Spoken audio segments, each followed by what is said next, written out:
نحمده ونصلي ونسلم على رسوله الكريم أما بعد فأعوذ بالله من الشيطان الرجيم بسم الله الرحمن الرحيم قل إن كنتم تحبون الله فاتبعوني يحببكم الله ويغفر لكم ذنوبكم۔ اللہ کا ارشاد گرامی ہے، اے نبی آپ یہ اعلان فرما دیجئے اگر تم اللہ سے محبت کرنا چاہتے ہو۔ جب تم اللہ سے محبت کرو گے تو نتیجے میں اللہ تم سے بھی محبت کرے گا۔ اگر تم یہ چاہتے ہو کہ تم اللہ سے محبت کر لو اور تمہاری محبت کامل ہو جائے اور پھر اللہ تبارک تعالیٰ بھی تم سے محبت کرنے لگے تو کیا کرو؟ فاتبعونی، میری اتباع کرو۔ اتباع اور اطاعت کہتے ہیں جس چیز کا اللہ کے نبی نے حکم دیا اس کو مان لینا اطاعت، اور اتباع کہتے ہیں جو عمل نبی نے کیا اس کو کر لینا، چاہے اس کا حکم دیا یا نہ دیا ہو۔ اتباع کہتے ہیں پیچھے پیچھے چلنا، کہاں قدم رکھا میں بھی وہیں قدم رکھوں گا، کیسے کھایا میں بھی ویسے ہی کھاؤں گا، کیسے پیا میں بھی ویسے ہی پیوں گا، کیسے پہنا میں بھی ویسے ہی پہنوں گا، کیسے چلے میں بھی ویسے ہی چلوں گا، کیسے آرام کیا میں بھی ایسے ہی آرام کروں گا، بیت الخلا کیسے گئے میں بھی ایسے ہی جاؤں گا، گھر سے کیسے نکلے میں بھی ایسے ہی نکلوں گا، گھر میں داخل کیسے ہوئے میں بھی ایسا ہی کروں گا۔ اس کا نام ہے اتباع، پیچھے پیچھے چلنا۔ اور یہ فرمایا کہ اللہ کا محبوب بننے کے لیے یہ ہے کہ تم میرے پیچھے پیچھے چلو، جس طرح سے میں کروں بس تم اس طرح سے کرتے رہو۔ تم یہ بحث نہ کرو کہ یہ کیوں ہے، یہ کیوں ہے، یہ سنت ہے، یہ فرض ہے، یہ واجب، بس تم میرے پیچھے خاموشی کے ساتھ چلتے رہو۔ تو پیارے پیغمبر صلی اللہ علیہ وسلم کی ہر ادا ہمیں محبوب ہونی چاہیے، محبوب کی ہر ادا ہمیں محبوب ہونی چاہیے۔ جس چیز سے رسول اللہ نے محبت کی وہ ہمیں محبوب ہو، جس چیز سے رسول اللہ نے نفرت فرمائی وہ ہمیں بھی اچھی نہ لگتی ہو، اس چیز سے ہمیں بھی نفرت ہو۔ اس قدر اتباع۔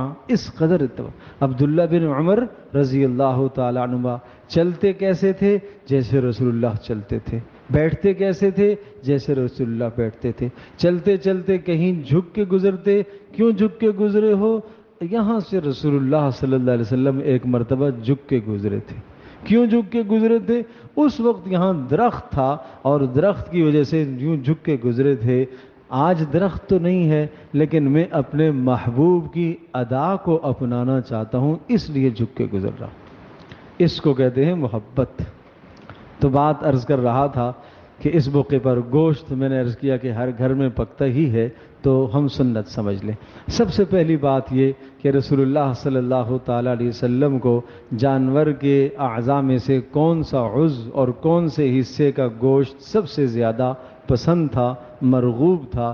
پیارے پیغمبر صلی اللہ تعالیٰ علیہ وسلم کو دستی کا گوشت پسند تھا۔ دستی کہتے ہیں جانور کے اگلے حصے کو، اگلا اس کا جو بازو ہے نا اس کو کہتے ہیں، یہ گوشت آپ کو پسند تھا۔ اور محدثین نے بڑی پیاری بات لکھی ہے، اور اگر یہ سن کر پیارے پیغمبر صلی اللہ علیہ وسلم سے محبت بڑھنی چاہیے۔ ہمیں ران پسند ہوتی ہے، اللہ کے نبی کو دستی پسند تھی۔ کیوں؟ زیادہ اس لیے وہ حصہ جو نجاست کے حصے سے دور تھا وہ زیادہ پسند تھا۔ انتہائی درجے کی صفائی، انتہائی درجے کی نفاست پیارے پیغمبر صلی اللہ علیہ وسلم کے مزاج میں تھی، اس لیے یہ حصہ پسند تھا، دستی کا گوشت پسند تھا۔ اور پھر کیسے تناول فرماتے تھے پیارے پیغمبر صلی اللہ علیہ وسلم؟ بھون کر بھی کھایا، پکا کر بھی کھایا، یعنی جو بھنا ہوا گوشت ہوتا ہے آگ پر بھون کر، براہ راست آگ پر بھون کر اس طرح سے بھی کھایا ہے، اور سالن بنا کر بھی کھایا ہے۔ لیکن سالن بنوا کر جو کھاتے تھے کس طرح سے کھاتے تھے؟ حضرت صلی اللہ تعالیٰ علیہ وسلم پسند فرماتے تھے شوربے والا سالن جس میں پانی ملا ہوا ہو، اور پھر مزید مزے اور لطف کی بات وہ گوشت جس میں شوربہ بھی ہو اور جس میں لوکی یا کدو ڈلے ہوئے، وہ بہت پسند ہے۔ حضرت انس رضی اللہ تعالیٰ عنہ فرماتے ہیں میں نے ایک مرتبہ دیکھا، ایک دعوت پر رسول اللہ صلی اللہ علیہ وسلم کے ساتھ ہم تھے اور آپ علیہ الصلوۃ والسلام کے سامنے جو ہے وہ گوشت رکھا گیا اور اس گوشت میں کدو کے ٹکڑے، لوکی کے ٹکڑے تھے چھوٹے چھوٹے۔ میں نے دیکھا رسول اللہ تلاش کر کر کے وہ لوکی کے ٹکڑے کھا رہے، تو بس اس کے بعد تو مجھے لوکی سے اتنی محبت ہو گئی، حالانکہ مجھے اچھی نہیں لگتی تھی، لیکن اتنی محبت ہو گئی، اللہ کے نبی نے کھائی، مجھے محبت ہو گئی۔ تو شوربے والا گوشت پسند فرماتے تھے اور اس میں لوکی یا کدو کے ٹکڑے ڈلے ہوئے ہوں تو یہ پسند فرماتے تھے۔ پھر اسی شوربے والے گوشت میں تھوڑا سا یعنی روٹی کے ٹکڑے ڈال کر، جس کو سرید کہا جاتا ہے، یہ عرب کی ایک خاص مشہور ڈش تھی، اس کو پسند فرمایا کرتے تھے، یہ کھاتے تھے۔ اور پھر اسی طرح سے عرض کیا بھون کر کھانا بھی ثابت ہے، یہ بھی ہوتا تھا۔ اور پھر ایسا بھی ہوتا تھا قدید، سرید، قدید یہ بھی ایک ڈش ہے۔ وہ کیا ہوتا تھا؟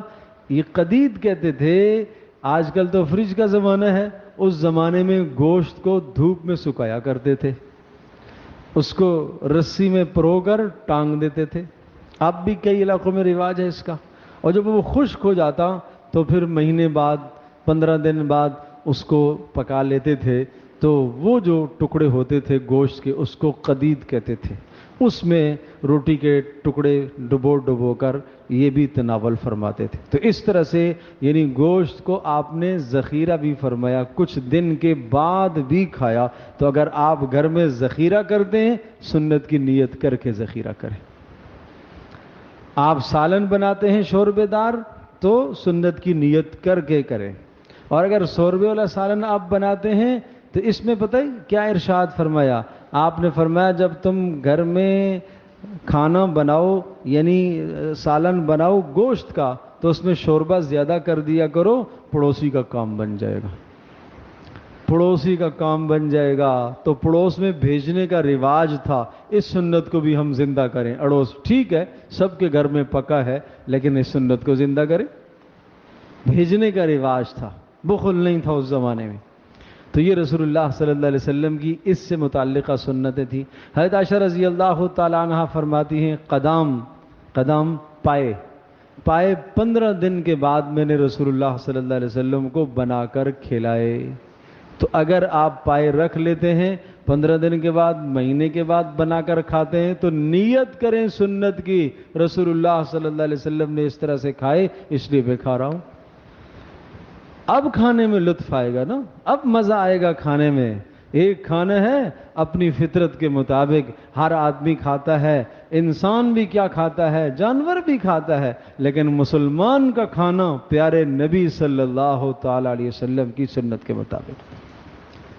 تو 15 دن کے بعد پائے پکا کر کھلائے تو اس میں بھی پتہ چلا کہ اس میں بھی یہ سنت کی نیت کر کے اس عمل کو کوئی اختیار کرے تو کر سکتا ہے۔ اسی طرح سے یہ بھی کہ حضرت عائشہ رضی اللہ تعالیٰ عنہ فرماتی ہیں جانور ذبح ہوا اور جانور ذبح ہونے کے بعد یعنی اس کے گوشت کے حصے بننے سے پہلے کلیجی نکال کر ہم نے بھون کر رسول اللہ کی خدمت میں پیش کی اور آپ نے تناول فرمایا۔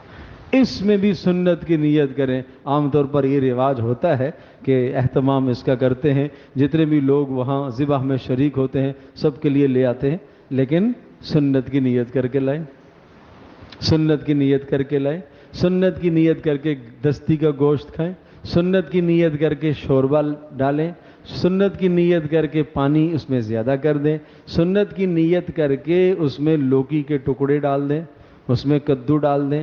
اور ایک اور بات بتاؤں، پیارے پیغمبر صلی اللہ علیہ وسلم کو گوشت میں ہڈی دار گوشت بھی پسند تھا، یعنی صرف بوٹی، خالص بوٹی نہیں، ہڈی دار، جو ہڈی لگی ہو، اور پھر اس ہڈی کو نحس، حدیث میں الفاظ آتے ہیں نحس، نوچ نوچ کے کھاتے تھے، نوچ نوچ کے کھاتے تھے۔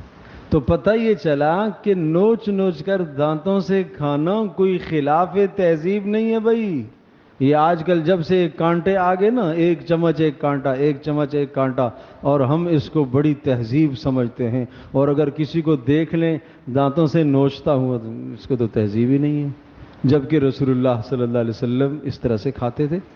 اور ایک اور عجیب بات بتاؤں اس میں، کہ علماء نے اور محدثین نے لکھا ہے کہ یہ نوچ کر کھانا دانتوں سے، یہ اس بات کی دلیل ہوتی تھی کہ گوشت اتنا ملائم اور گلا ہوا نہیں ہوتا تھا۔ مطلب ہے جب گوشت زیادہ گل جائے تو ہڈی کو چھوڑ دے گا، ہڈی الگ ہو جاتی ہے اس سے۔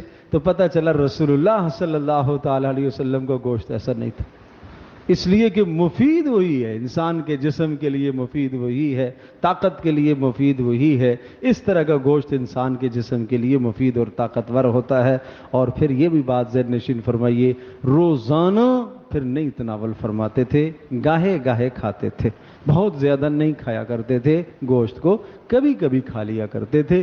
تو ہمیں بھی اس میں ٹھیک ہے، شروع میں 1-2 دن پکتا ہی ہے گھر میں، صبح شام 2-3 وقت میں اوقات میں پکتا ہے، لیکن اس میں بھی آپ پھر توقف کریں اور نیت سنت کی کریں۔ تو ہر عمل میں پیارے پیغمبر صلی اللہ علیہ وسلم کی سنتوں کی نیت کریں۔ اللہ تبارک و تعالی ہم سب کے لیے سمجھنا عمل کرنا آسان فرمائے۔ الحمدللہ رب العالمین، عدد خلقہ ورضا نفسہ وزنۃ عرشہ ومداد کلماتہ، اللہم احسن عاقبتنا فی الامور کلہا واجرنا من خزی الدنیا وعذاب الآخرہ۔ اے اللہ اپنے حبیب صلی اللہ علیہ وسلم کی سنتوں پر عمل کی توفیق نصیب فرما۔ اے اللہ ہمیں عمل کی توفیق عطا فرما۔ اے اللہ یہ پیاری سنتیں اے اللہ عمل کی توفیق عطا فرما۔ اے اللہ جن گھرانوں کے اندر اے اللہ قربانیاں نہیں ہوئیں، گوشت نہیں بنے، اے اللہ ہمیں وہاں تک پہنچانے کی توفیق عطا فرما۔ اے اللہ اس موقع پر ہمیں سخاوت اور وسعت کرنے کی توفیق عطا فرما۔ اے اللہ ہماری دعاؤں کو قبول فرما۔ وصلی اللہ تعالی علی خیر خلقہ۔